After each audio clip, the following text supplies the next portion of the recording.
Assalamualaikum warahmatullahi wabarakatuh. Selamat pagi anak-anak, salam sukses selalu. Bertemu lagi dengan Bapak ya. Kali ini kita akan mempelajari pelajaran BAM, pelajaran fikih, masih mengenai tentang tata cara jual beli. Akan tetapi kali ini Bapak akan menjelaskan tentang cara jual beli.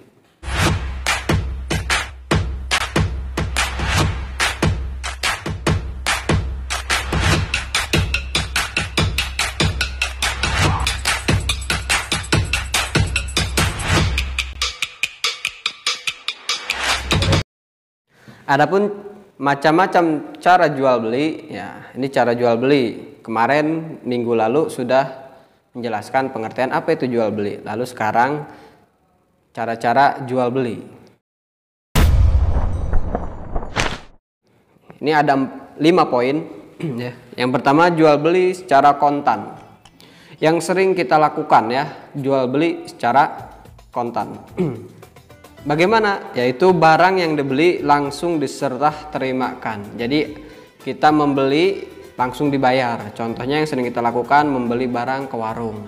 Ya kan? Kalau kita membeli barang ke warung pasti ya kan membeli barang langsung dibayar. Nah, itu jual beli kontan. Yang kedua, jual beli sistem kredit. Nah, ini jual beli sistem kredit. Bagaimana pembayaran dengan cara mengangsur untuk waktu yang ditentukan ya. Jadi sudah diatur tuh waktunya. Misalnya kredit, bahasa gaulnya hutang, ya kan? Berhutang membeli barang dengan cara berhutang. Misalnya dalam jangka waktu 3 bulan. Ya. Atau sampai selunasnya, intinya nanti sesuai perjanjian, mau nanti ditagihnya 1 minggu sekali atau 1 bulan sekali gitu kan sampai lunas ya. Itu sistem kredit hutang. Yang ketiga, poin yang ketiga ialah tukar menukar. Bagaimana tukar menukar? Yaitu barang dengan barang. Dalam istilah ekonomi disebut barter, yang zaman dahulu kala sering dilakukan ya. Menukar barang dengan barang. Kita menginginkan barang yang tidak kita punya, dan tapi kita punya barang, ya kan? Karena tidak pakai uang, jadi barang dengan barang. Jadi kayak barang yang kita punya ditukar dengan barang yang belum kita punya. Itu ya, disebut barter atau tukar menukar. Yang keempat, ada sistem tempo. Apa itu sistem tempo? Yaitu harga disepakati. Harganya sudah disepakati, disetujui ya, baik si yang mau memberikan barang maupun yang mau membeli barang, penjual maupun pembeli ya, sudah sepakat dengan harga. Barang dikirim dan pembayarannya ditangguhkan menurut waktu yang dalam perjanjian jual beli. Jadi ditentukan waktunya. Contoh misalnya membeli kendaraan, ya kan, membeli kendaraan motor ya. Nah, itu pasti sistem tempo, ada jatuh tempo ya kan, ada istilah jatuh tempo. Nah, berarti telat. Kalau sudah telat pasti dikenakan denda. Itu sudah sepakati di awal ya, di ijab kabul yang pertama kita mau beli itu sudah teken tanda tangan atau sistem kontrak ya kan, dari pihak si penjual dengan kita si pembeli. Itu sudah disepakati bahwa akan jatuh tempo pada tanggal sekian ya. Misalnya jatuh tempo pada tanggal 10. Nah, berarti lewat dari tanggal 10 itu sudah diwajibkan kena denda, dan itu sudah disepakati ya. Dan yang kelima, jual beli yang ada unsur riba. Nah, ini berlebihan ya, ada unsur berlebihan, nggak boleh.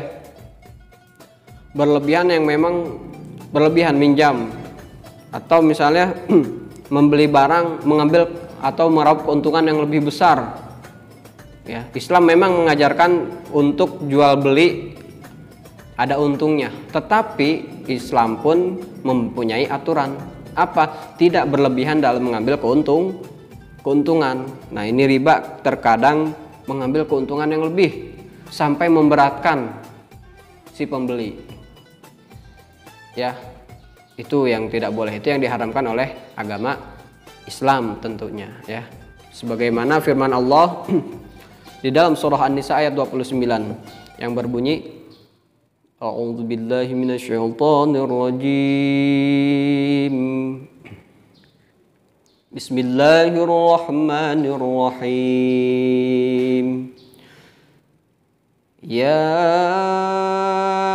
ayyuhalladzina amanu la ta'kulu amwalakum bainakum bil batil. La ta'kulu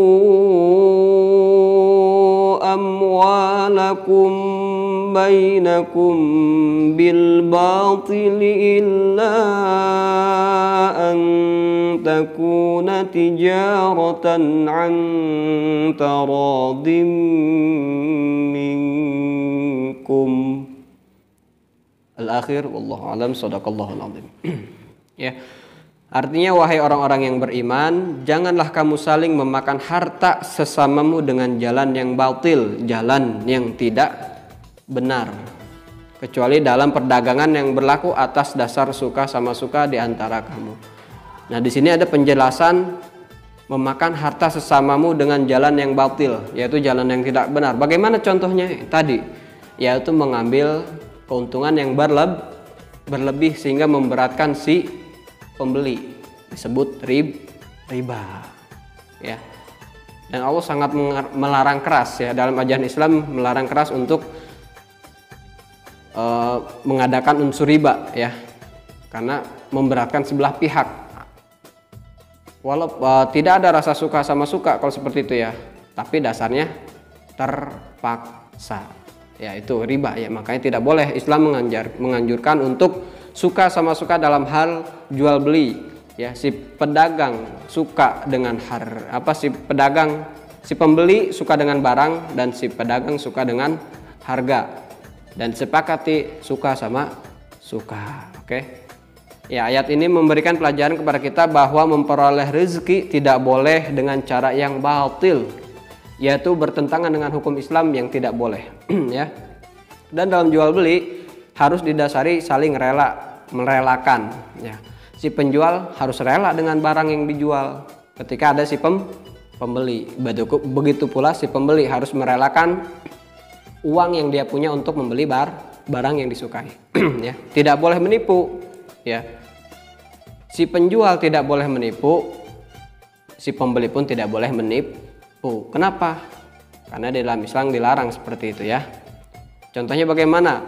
Si pembeli menjual barang yang tidak layak, artinya misalnya barangnya rusak, ya, atau barangnya ada kecacatan di situ, dijual dan si pembeli tidak tahu, sudah diperiksa tapi ternyata misalnya beli TV, misalnya beli barang benda, ya, TV, ketika dinyalakan oke, hidup, ya kan, di tempat. Begitu dibawa pulang ternyata volumenya misalnya nggak ada, hilang, tiba-tiba hilang, ya, ternyata di situ memang barangnya rusak tapi dijual. Itu contoh bagi si penjual atau si pedagang yang tidak jujur, ya. Begitupun si pembeli tidak boleh curang, tidak boleh menipu.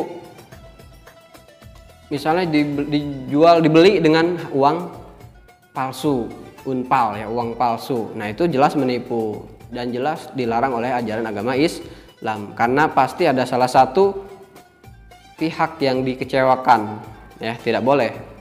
Dan tidak boleh berbohong serta tidak boleh merugikan kepentingan umum, ya. Nggak boleh melakukan kerugian, ya, yang sampai melibatkan orang banyak. Itu Islam sangat melarang hal-hal yang demikian. Kenapa? Karena Islam mengajarkan agar semuanya berlaku adil, semuanya berlaku jujur, dan tidak ada unsur yang bertentangan dengan ajaran agama Islam. Oke. Itu tentang cara jual beli. Ada berapa? Ada 5 poin. Yang pertama jual beli kontan, yang kedua sistem kredit, yang ketiga tukar menukar, yang keempat sistem tempo, dan yang kelima jual beli yang ada unsur riba yang tidak boleh. oleh ajaran agama Islam. Oke, selanjutnya rukun jual beli. Nah, di sini ada rukun, pengertian rukun jual beli.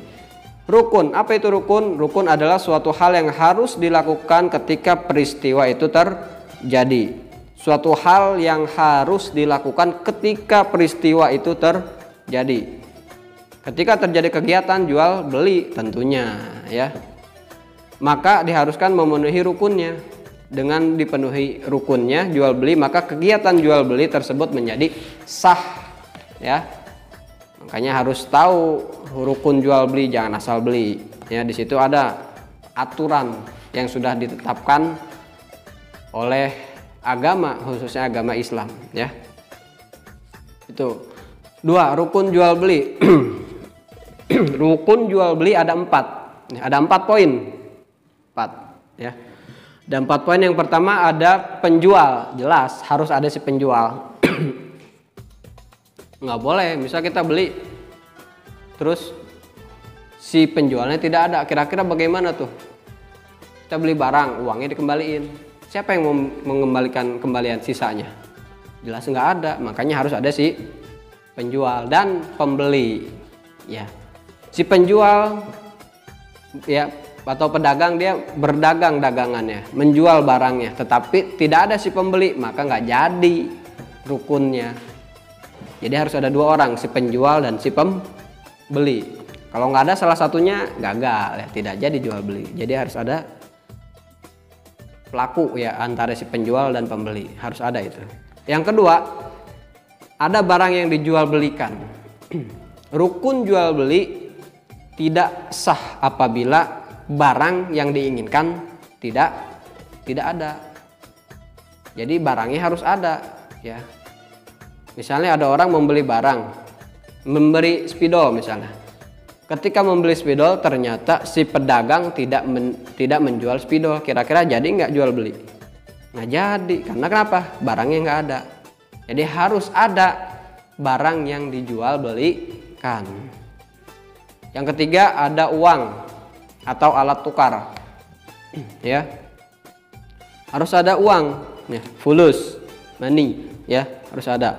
Kalau nggak ada berarti pakai sistem yang tadi, sistem kredit, bisa asalkan disetujui oleh si penjual ya. Atau alat tukar misalnya yang bernilai emas, perak, seperti itu ya, bisa selain uang itu ya. Nah yang keempat, terjadi akad. Nah ini penting, terjadi akad. Apa itu akad? Yaitu ucapan ijab dan qabul antar penjual dan pembeli. Seperti apa? Kalimatnya seperti apa ya kan? Nah untuk si penjual, saya jual barang ini, dan untuk pembeli, saya beli barang ini dengan harga sekian. Tetapi di adat kita sudah menjadi kebiasaan, nggak perlu diucapkan lagi. Kenapa? Karena kesian nanti ngantri ya. Ketika ada si penjual juga ada si pembeli. Kata si penjual, "Bang, saya jual barang ini." Kata si pembeli, "Ya, saya akan beli barang ini dengan harga sekian." Kalau misalnya ada 10 orang seperti itu, bagaimana nanti ya? Yang di belakangnya bisa ngantri.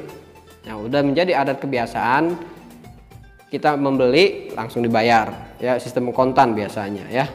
Dan itu ya menjadi ijab qabul ya, akad ijab dan qabul antara si penjual dan si pembeli yang sudah biasa kita lakukan dalam kehidupan kita sehari-hari ya. Nah itu saja tentang cara jual beli dan rukun jual beli. Harus dipahami bagaimana dengan kita melakukan atau membaca buku yang ada, buku fikih, kalian baca-baca lagi, dipahami baik-baik, jangan sampai malas belajar. Harus terus belajar, tingkatkan kefahaman kita untuk meraih masa depan yang cerah, ceria tentunya ya. Oke, dari itu semangat, jangan kendur, tetap lakukan yang terbaik ya.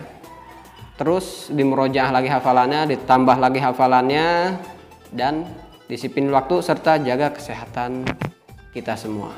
Semoga kita semua dinaungi oleh rahmat Allah Subhanahu wa taala. Sekian dari Bapak, wallahu alam, illa liqa, wassalamualaikum warahmatullahi wabarakatuh.